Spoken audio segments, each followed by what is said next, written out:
일베라는 극단의 극우, 정말 극우 온라인 커뮤니티가 있는데 거기에서 너무 여성 혐오가 심하니까 여성들이 이에 맞서기 위해서 워마드라는 여성 인권 향상을 위한 커뮤니티를 만들었습니다.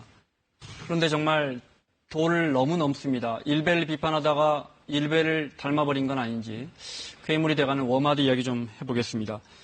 이번에는 무슨 목욕탕에 있는 남성들 발가벗은 모습을 그냥 찍어서 또 그렇죠. 그 홈페이지에 올렸다고요? 맞습니다. 이게 이제 남자가 올렸는지 여자가 올렸는지 모르겠어요. 네. 왜냐하면 워마드의 그 닉네임하고 아이디 비밀번호가 있으면 누구나 가입이 가능해요. 네. 성별에 관계없이. 그래서 그렇군요. 여성들만 가입하는 거 그건 아닙니다. 네. 워마드에 남성도 가입이 될 가능성이 있어요. 근데 누군지는 아무도 모르는 거죠.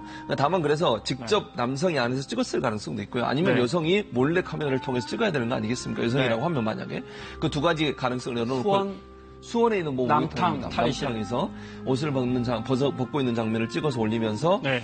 이게 한마디로 하면 미러링이라고 우리가 보통 얘기를 하는데요. 일베에서 이제 여성들을 비하하거나 여성들을 폄훼하거나 여성들을 비판하는 어떤 사진들이나 글들을 올리지 않습니까? 네. 거기에 대한 그 여성들이 느끼는 어떤 불쾌감, 어떤 뭐랄까요, 분노감 이런 것들을 남성들도 느껴보라는 거죠. 똑같이 따라하는 게 그런 미러링이죠. 거죠. 네, 그렇게 해서 결국 이런 모습을 통해서 대응을 하는데 이게 과연 바람직한 거냐 하는 거냐 하는 부분에서 논란이 저는 있다고 보여지고요. 이거 이 사진과 함께 올라온 글도 준비되어 있습니까 혹시?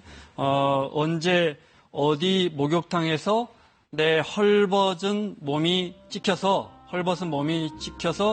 워마드에 올라갈지 모르는 공포감은 무슨 말인지 알겠습니다. 그러니까 저게 미러링입니다. 네, 저게 미러링이군요. 네. 여성들은 어디서 내 발가벗은 몸이 그렇죠. 찍힐지 모르니까 남성들도 한번 당해봐라. 뭐 이런 거군요, 그러니까. 네. 그러니까 이게 지금 아까 말씀하셨던 것처럼 전형적인 미러링이거든요. 네. 근데 이제 이게 말씀하셨던 것처럼 도가 넘었는데 이제 문제는 이렇게 지금 우리가 보도가 되고 우리가 지금 이걸 얘기를 하고 있는데도 이 글이 안 내려갑니다. 네. 그럼 당연히 이런 글은 수사 대상이 되잖아요. 네. 그죠? 이건 지금 저 남성분들은 얼굴 다 나오잖아요. 그렇죠. 거기다가 더 나가서 예고까지 했어요. 다음은 신림동이다. 다음은 신림동 네. 목욕탕에서 있는 네. 하나 달아보겠다. 이제 몰래카메라를. 네. 이제 그런까지 했는데 지금 내리지 않아요. 그러면 이건 처벌도 두려워하지 않나라고 생각하는 분들이 있는데 그게 아니고요. 이건 처벌하기가 너무 힘듭니다. 일단 워마드 사이트의 서버가 캘리포니아에 있어요. 그래요? 그리고 여기는 들어갈 때마다 닉네임을 바꿀 수 있어요. 그럼 이 닉네임이 누군지를 알 수가 없습니다. 완벽하지는 않지만 굉장히 익명성이 정말 보장되는 그렇죠. 그런 오늘은 공간이에요. 제가 예를 들어서 네. 닉네임을 백으로 들어갔다가 네. 다음 날은 박으로 들어갔다가 이래도 되는 거예요. 네. 그러니까 이 서버를 압수수색하지 않으면 신원을 확인할 수가 없어요. 네. 그래서 지금 경찰은 지금 미국의 국토안보국하고 지금 공조를 해서 좀 수사를 하겠다고 하는데 사실 미국이라는 곳은 우리나라보다 훨씬 더 사생활 보호에 되게 굉장히 민감하기 네. 때문에 이걸 순순히 이 부분에 대해서 수사가 협조가 이루어져가지고 신원을 확인하는 게 쉽지가 않아요. 네. 그러다 보니까 이런 일들이 올라오고 사람들이 분노해도 계속 분노해. 네. 하고 내리지 않고 지금 계속 방치하고 있는 게 아닌가 생각 듭니다. 자, 아시다시피 이런 분노는 여성들이 살면서 너무 몰카 범죄가 많다 보니까 그 반발로 일어난 겁니다. 그 사례 몇 가지 저희가 준비했습니다. 서울시내한대학교입니다. 학교 복도에 여자 화장실 몰카 사건에 대한 항의글이 붙어 있습니다. 한 남성이 여자 화장실에 대학 여자 화장실에 침입해서 불법 촬영하다가 적발됐는데요. 여학생이 이제 용변을 받고 있는데 들어온 겁니다. 여학생이 이렇게 보니까 휴대폰이 계속 걸렸다. 학생들 충격이 큽니다. 학교에서 맘먹고 화장실 가기가 어려워졌죠, 이제는. 저희 학교 학생이라고 치는 과 동기일 수도 있고 아니면 지나가다가 한 번쯤 본 사람일 수도 있는데 그런 사람이랑 같은 학교를 다니고 있다는데 그게. 이러니까 이제 공중 화장실 이런 건 더 불안감을 느끼는 거죠. 지난달에는 유명 영화관 여자 화장실에 몰카범을 잡았는데 몰카를 찍기 위해 여장을 하고 잠입하던 이 남자 확인해 봤더니 유명 명문대 석사과정의 대학원생이었습니다. 네. 결국 여성들이 분노하는 거, 예. 남성들보다 훨씬 우리는 불안한 사회에 살고 있다는 목소리가 터져나오는 것까지는 충분히 공감이 되고 예. 뭔가 관심 가질 만한 일들을 터뜨리는 것까지도 공감이 되는데 분명히 도를 넘고 있습니다. 기본적으로 이게 지난 5월에 홍대 누드 몰카 그렇습니다. 미대생들이 누드 이렇게 스케치를 하면서 예. 남성의 벌거벗은 그 모델 공개가 됐는데 그렇죠. 거기서부터 시작된 거죠. 그렇죠. 거기서부터 시작이 됐죠. 네. 그러면서 그 범인을 찾는데 짧은 시간을 찾았다는 거예요. 여성들이 네. 지금 반발하고 있는 것 중에 하나가 이제 워마드를 중심으로 여성들이 반발하는 것은 그 당시에 남성이 사실은 몰카에 이제 피해자였죠. 피해자였잖아요. 그래서 그 가해자인 여성을 너무 빨리 찾아냈다는 거예요. 네. 그런데 왜 수없이 많이 여성을 대상으로 해서 여성이 피해자로 있는 많은 몰카 사건에 있어서는 이렇게 수사가 지지부진하고 빨리 범인을 못 잡느냐는 거예요. 네. 그게 지금 여성들이 주장하고 있는 경찰이 편파적인 수사를 하고 있다. 이렇게 주장을 하면 지금 모이고 반발하고 있고 경찰을 네. 비판하고 있는 겁니다. 그러다가 우연히 남성 누드 피해자가 나오니까 여성이 가해자인데 정말 빨리 잡고 구속도 시켜버리더라 그랬다. 이런 거죠. 예, 그렇죠. 자, 전번 그 해화역에서 있었던 시위에서도 이런 이야기가 많이 나왔는데 그것 중에 하나 들어보겠습니다. 우리는 편파 수사를 눈으로 똑똑히 지켜본 목격자들이다. 홍대 사건이 일어나기 전까지는 불법 촬영 범죄가 어쩔 수 없는 것이라 여기며 살아왔다. 수사는 불신했으며 피해 입증은 여성 피해자 개인이 해야 했다. 우리는 경찰이 적극적이고 이상적인 대처를 할 수 있다는 것을 홍대 사건을 겪고 나서야 알게 되었다. 이걸 편파 수사라 하지 않는다면 이 부조리는 대체 어떤 말로 표현할 수 있겠는가? 그러다 보니까 이제 정말 극단적인 저희가 며칠 전에 이야기 나눴는데 성체 훼손, 카톨릭의 성체 훼손하는 건 카톨릭 신도들 입장에서 굉장히 심각한 문제인데, 네.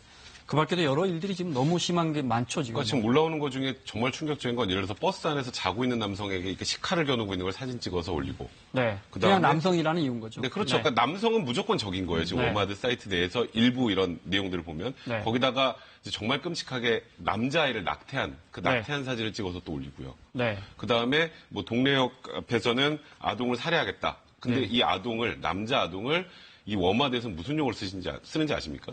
유충이라는 표현을 써요, 유충. 네. 아동이니까. 네. 이 사진은 동네역. 네. 네. 동네역은 거기서 이제 아동을 살해하겠다라는 동네역에서 예고까지 올라왔던 거고요. 왜냐하면 남자 어린이도 남자니까. 나중에 커서 소위 또 성폭행범이나 성추행범이 될 남자아이니까 네. 그냥 어렸을 때 유충일 때 뭐 네. 살해하겠다 뭐 이런 내용도 정말 끔찍한 내용 올라오고요. 네. 또 일산의 한 아파트 사진을 딱 찍은 다음에 내가 오늘 일산의 이 아파트에 남자아이 하나를 뭐 유괴하겠다 뭐 이런 내용들도 나오고 네. 그러니까 이게 진짜 좀 도를 넘는 것도 한참 넘는데 제가 한마디 좀 말씀드리고 싶은 게 네. 홍대 누드몰카 사건 때 이 여성분들 제가 이해가는 건 뭐냐면 사실 몰카 범죄가 처벌이 생각보다 그렇게 중하지가 않아요. 네. 초범이고 이러면. 네. 그러니까 여성분들 입장에서는 나는 사회에서 보호를 못 받는 것 같은데 남자가 피해자 갑자기 구속까지 되네? 네. 이거거든요. 근데 홍대 몰카 사건은 첫 번째 일단 이 협소한 공간에 이 안에 있는 사람만 범죄를 저지를 수 있기 때문에 범인 발견이 쉽습니다.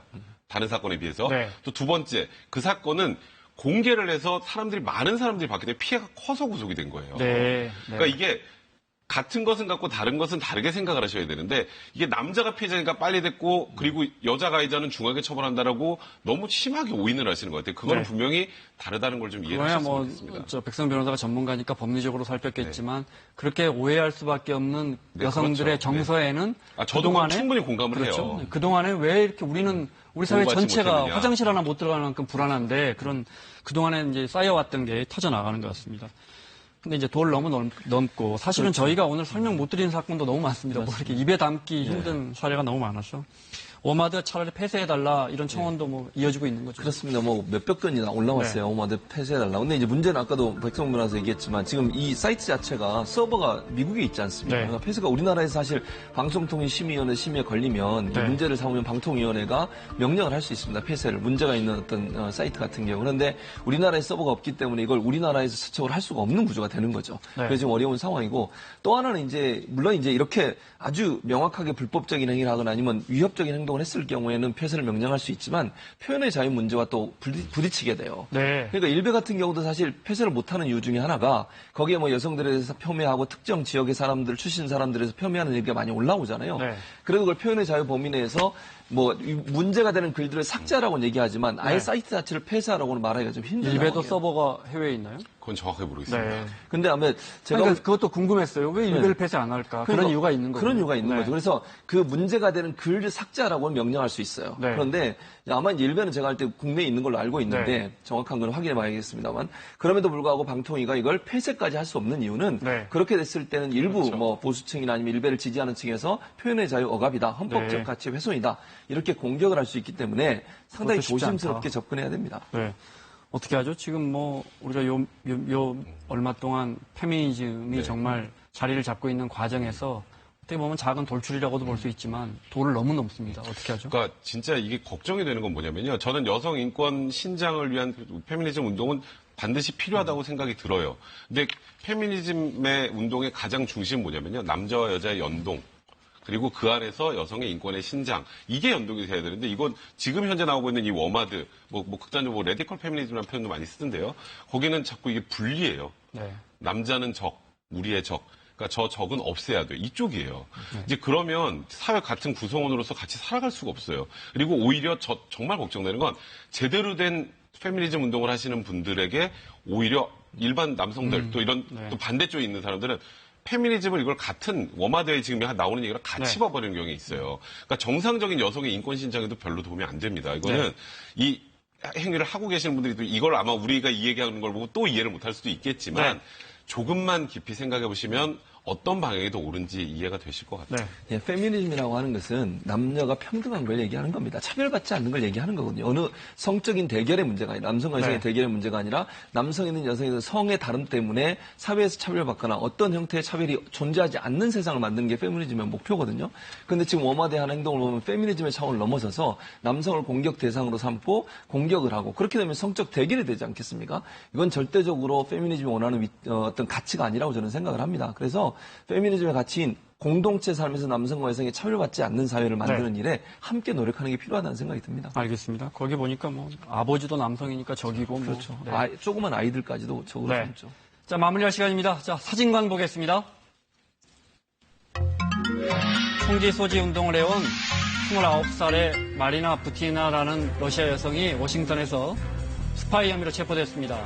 성접대까지 했다고 하는데 진짜 영화 같은 이야기예요. 예, 저거 지금 미국에서 두 사람, 이 마리나라는 사람이 그러니까 하나의 방법은 뭘 썼냐면요. 전미 총기 협회. 그러니까 미국의 총기 협회가 공화당을 지지하고 있고 트럼프 대통령과 밀접하게 관계가 돼 있어요.